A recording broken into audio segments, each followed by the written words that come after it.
السلام علیکم ورحمۃ اللہ وبرکاتہ میرے اسلامی بہن بھائیوں، آپ سب کو حج مبارک۔ اپنی دعا میں مجھے یاد رکھیے گا جیا کو۔ قال رسول اللہ صلی اللہ علیہ وسلم خیر الدعاء دعاء یوم عرفہ۔ رسول اللہ صلی اللہ علیہ وسلم نے فرمایا یوم عرفہ کے دن یہ دعا پڑھا کریں،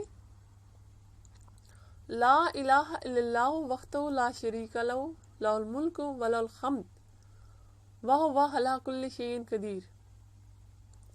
صحیح ترمذی کی یہ حدیث ہے۔ آپ سب کو حج مبارک۔ پھر دوسری جگہ پھر اس طرح فرمایا ہے، قال رسول اللہ صلی اللہ علیہ وسلم افضل الدعا، کیونکہ سب سے افضل دعا یوم عرفات کے دنوں میں ہے، لا الہ الا اللہ وحدہ لا شریک لہ لہ الملک و لہ الحمد وہو علی کل شیء قدیر۔ رسول اللہ صلی اللہ علیہ وسلم نے فرمایا کہ عرفات کے دنوں میں یہ دعا کثرت سے پڑھا کریں، اور آپ سب سے بھی ریکویسٹ ہے کہ کائنڈلی آپ ہی دعا پڑھیں۔ دعا پڑھتے ہوئے مجھے بھی اپنی دعا میں یاد رکھیں۔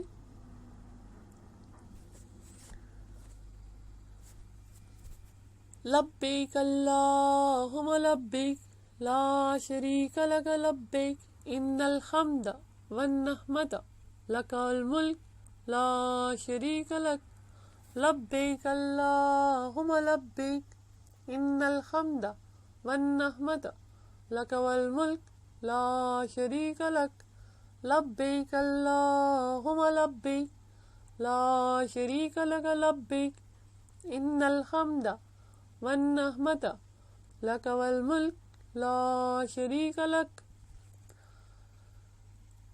السلام علیکم ورحمۃ اللہ وبرکاتہ۔